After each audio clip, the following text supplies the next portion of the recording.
ताज्या बातम्यांसाठी ABP माझाला subscribe करा आणि बेल आयकॉन प्रेस करा। आणि सध्या भारत चीन तणावाच्या पार्श्वभूमीवर या सगळ्या घटनेचं सविस्तर विश्लेषण करण्यासाठी आपल्यासोबत आंतरराष्ट्रीय संबंधांचे अभ्यासक सुधींद्र कुलकर्णी सर चर्चेत सहभागी झालेले आहेत। कुलकर्णी सर, वेळ खरं तर खूप अडचणीची आहे। भारत चीन संबंध ही कायमच तारेवरची कसरत राहिलेली आणि सध्याचा तणाव पाहता पुढे भविष्यात याची दिशा काय असेल असं आपल्याला वाटतंय? मी सर्वप्रथम परवा गलवान व्हॅलीमध्ये शहीद झालेले आपले जवान आणि अधिकारी त्यांच्या बलिदानासंबंधी मी श्रद्धांजली वाहू इच्छितो। आज जो संकट आलेला आहे, या संकटाच्या वेळेला संबंध राष्ट्र एकजूट व्हायला पाहिजे। भारताचे सर्व राजकीय पक्ष एकत्र आले पाहिजेत आणि जनता एकत्र आली पाहिजे, कारण हा कुठल्याही पक्षाचा विषय नाही, हा देशाचा विषय आहे। महाभारतात एक म्हण आहे, वयम पंचाधिकम शतम, म्हणजे 5 पांडव विरुद्ध 100 कौरव असं नाही आहे। जेव्हा देशावर संकट येतो मग 5 आणि 100 म्हणजे 105 होणार आहोत, हे जगाने बघितलं पाहिजे आणि बघणार आहे। पंतप्रधानांचं आज स्टेटमेंट आलेलं आहे, भारत शांतताप्रिय देश आहे, परंतु जर वेळ आली तर भारताची संप्रभुता आणि अखंडता ह्याची रक्षा करण्यामध्ये भारत समर्थ आहे। म्हणून आता असं आपण आशा करूया की वाटाघाटीने सध्याचा जो एक संकट आलेला आहे हा मिटेल आणि याच्या पुढे असा केव्हाही ह्या लाईन ऑफ कंट्रोलवर पुन्हा एकदा अशी वेळ असा संकट येऊ नये, याच्यासाठी एक कायमचा तोडगा म्हणजे भारत आणि चीनमध्ये हा जो एक 3500 किलोमीटर लांबीचा एक लाईन आहे, सीमा आहे, तो अनिर्णित असल्यामुळे ही सीमा आता निर्णित झाले पाहिजे, फायनल सेटलमेंट झाला पाहिजे। या दिशेने भारत आणि चीन दोघांनीही वाटचाल केली पाहिजे। या सगळ्यामध्ये आणखीन एक महत्त्वाची गोष्ट म्हणजे एका माजी लष्कर प्रमुखांनी असं म्हटलेलं आहे की चीन सोबतचा जो प्रश्न आहे त्याच्यावरती लष्करी भाषेत उत्तर नाहीये। तुम्ही सहमत आहात का याच्याशी? एकदम सहमत आहे, कारण हे आपले व्हीपी मलिक, जनरल व्हीपी मलिकनी सांगितलेलं आहे। ते कारगिल युद्धामध्ये भारताचे सेनाध्यक्ष होते। त्यांनी असं म्हटलेलं आहे की या प्रश्नावर सेना मिलिटरी सोल्युशन नाही आहे, हे राजकीय तोडगा आला पाहिजे, कारण या प्रश्नाचं स्वरूप आपण, ह्या संकटाचं स्वरूप आपण ओळखलं पाहिजे। कारण हे पहिल्यांदा काही लाईन ऑफ ॲक्च्युअल कंट्रोलवर उल्लंघन झालेलं नाही आहे, कितीदा तरी असे उल्लंघन इन्कर्शन्स होत चाललेले आहेत। आता यावेळचा जो आहे तो अत्यंत भयानक झालेला आहे, अभूतपूर्व झालेला आहे। परंतु असं वारंवार का होतो? कारण ही जी लाईन ऑफ ॲक्च्युअल कंट्रोल आहे त्याच्यावर भारत आणि चीनमध्ये मतभेद आहेत। राजनाथ सिंग सुद्धा परवा म्हणाले की परसेप्शनल डिफरन्सेस आहेत, म्हणजे भारताचा perception line of actual control बद्दल एक आहे, चीनचा दुसरा आहे। आता हा प्रश्न केव्हा सुटणार? तर दोन्ही देशांनी एक फायनल सेटलमेंट केली पाहिजे। यासाठी अटल बिहारी वाजपेयीजी पंतप्रधान असताना, मी त्यावेळी पंतप्रधान कार्यालयामध्ये होतो, 2003 साली special representative mechanism for solving the border issue याची सुरुवात झाली। म्हणजे भारताचे एक स्पेशल रिप्रेझेंटेटिव्ह पंतप्रधानाचे आणि चीनचे एक स्पेशल रिप्रेझेंटेटिव्ह, त्यांच्यामध्ये आता 22 राउंड्स ऑफ टॉक्स झालेले आहेत, परंतु अजूनही सुद्धा याच्यातून तोडगा निघालेला नाही आहे। आता जो संकट गलवान व्हॅलीमध्ये जो आलेला आहे, हा प्रश्न सुटल्यानंतर दोन्ही देशातले पंतप्रधान आणि राष्ट्राध्यक्ष पंतप्रधान मोदी आणि राष्ट्राध्यक्ष शी जिनपिंग त्यांनी बसून या प्रश्नाचा सीमा प्रश्नाचा अंतिम निर्णय घेतला पाहिजे, नाहीतर असंच परत परत संकट येत राहणार. कुलकर्णी सर, यामध्ये आणखीन एक मुद्दा आहे की सध्या बरेच देश आहेत ज्यांना या प्रश्नामध्ये मध्यस्थी करायचे, विशेषतः अमेरिका आणि डोनाल्ड ट्रम्प मध्यस्थी करण्यासाठी ते अगदी उतावळे झालेले आहेत. इकडे संयुक्त राष्ट्रसंघाने सुद्धा आपला प्रश्न, आपली चिंता व्यक्त केलेली आहे भारत चीन तणावाच्या संबंधांच्या पार्श्वभूमीवर. सध्याच्या परिस्थितीमध्ये एक पोटेन्शियल वॉर झोन बनलेला आहे, हा वातावरण इथलं गरम आहे. अशा परिस्थितीत आपण मध्यस्थ घेणं हे योग्य ठरेल का? नाही, मध्यस्थ कोण मध्यस्थ होणार आहे? ट्रम्प कशाची मध्यस्थी करणार आहेत? कारण ट्रम्प आणि चीनमध्ये सध्या एक वैरत्व सुरू झालेलं आहे, दुश्मनी सुरू झालेलं आहे. त्यांचं मीडिएशन चीन कधीही स्वीकारणार नाही, भारत पण स्वीकारणार नाही आणि स्वीकारायला नको. कारण आत्मनिर्भरता म्हणजे पंतप्रधानांनी जे सांगितलेलं आहे आणि ते नेहरूजींपासून सेल्फ रिलायन्स, आपण आपल्या स्वबळावर थांबलं पाहिजे आणि चीनशी या विषयावर एक असा तोडगा काढला पाहिजे जो शेवटचा असेल. आणि यासाठी याआधी सुद्धा प्रयत्न झालेले आहेत.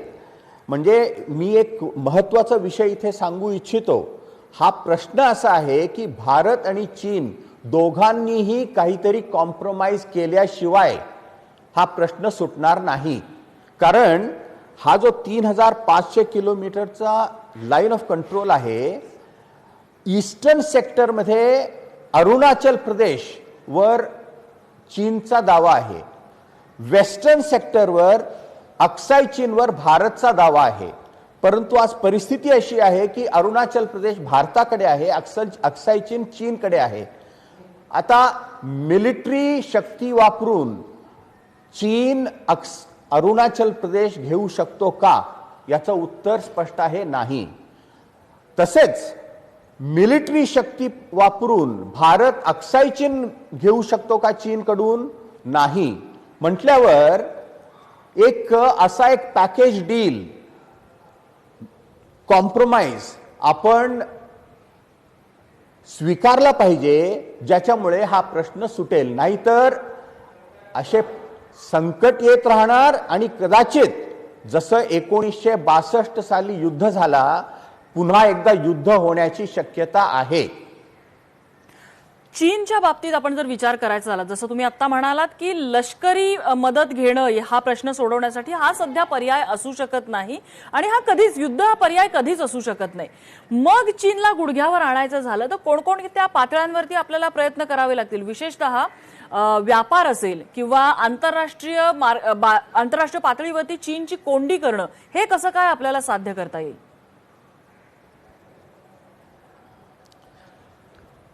हा तुमचा जो प्रश्न आहे, या प्रश्नाचं उत्तर मी सांगण्याआधी या सीमा प्रश्न, याचा जरा इतिहास आपण बघितला पाहिजे.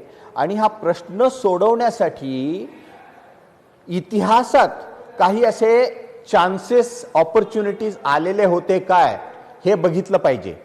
आणि हे बघताना आपण ऑब्जेक्टिव्हली बघितलं पाहिजे.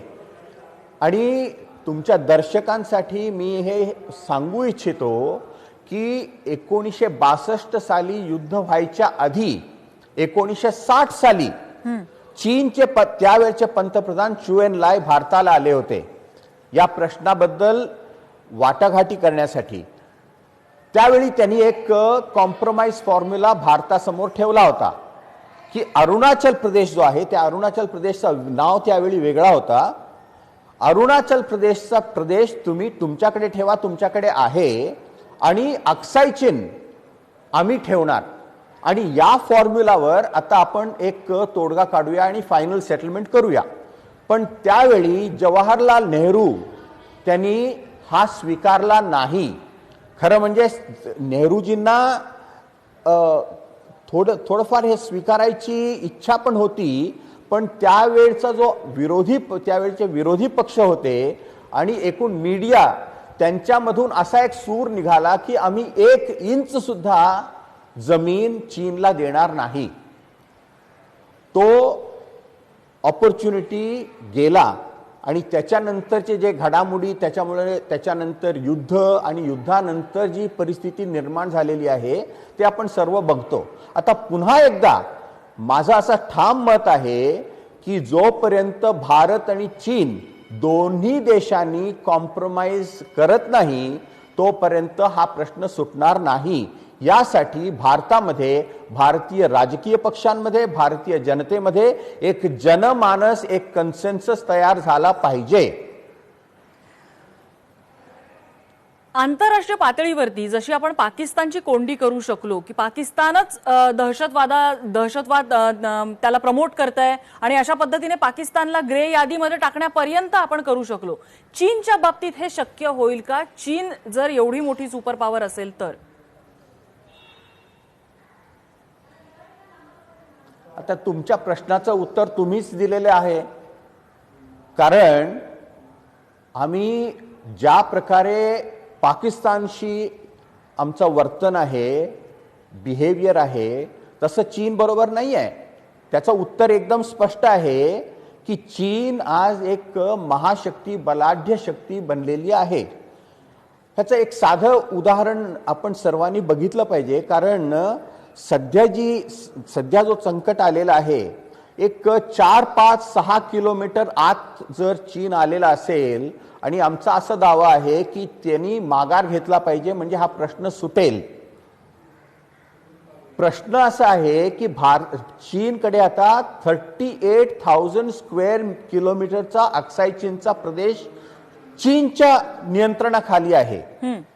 भारत हा 38,000 स्क्वेअर किलोमीटर अक्साई चीन कधी मिलिटरीचा शक्ती वापर करून घेऊ शकेल का? गेल्या वर्षी ऑगस्ट 5 ला आर्टिकल 370 रद्द केल्यानंतर आपले गृहमंत्री अमित शाह यांनी पार्लिमेंटमध्ये एक वक्तव्य केलं की जम्मू काश्मीर म्हणजे पीओके आणि अक्साई चीन आणि दोन्ही आम्ही घेणार. आता हे बोलताना ठीक आहे, पण सर्वांनी हे शांत चित्त करून आपण स्वतःला विचारलं पाहिजे की हे अक्साई चीन आम्ही कधी घेऊ शकणार आहे का? आणि जर तसं नसेल तर आणि चीन अरुणाचल प्रदेश घेऊ शकेल का? याचं उत्तर स्पष्ट आहे. म्हणून मी परत एकदा सांगतो प्रश्न असा आहे कुलकर्णी सर की मुद्दा आता अक्साई चीन किंवा अरुणाचलचा नाहीच आहे. गलवान व्हॅली ज्याच्यावरती आपण दावा करतोय त्या व्हॅलीमध्ये चीन आत घुसलेला आहे आणि त्याच्यानंतर सुद्धा चीन असा दावे ठोकतोय की आमचीच भूमी आहे ज्याच्यामध्ये भारत शिरलेला आहे. अशा वेळेला काय करायचं? आपण थोडी स्ट्रॉंग भूमिका आपण नको का घ्यायला? प्रत्येक वेळेला कॉम्प्रोमाइज किती दिवस आपण करत राहायचं? नाही, आता सध्याचा जो प्रश्न आहे, भारताने एक समजा चीनवर परत एकदा मिलिटरीचा वापर करून गालवान व्हॅलीमधून चीनला जर माघार घ्यायला आपण जर समर्थ झालो तर चांगलीच गोष्ट आहे. पण गालवान व्हॅली हे फक्त 2-3 किलोमीटरचा प्रश्न आहे. अक्साई चीन 38,000 स्क्वेअर किलोमीटरचा प्रश्न आहे. मग त्याच्यानंतर पुढे काय होणार?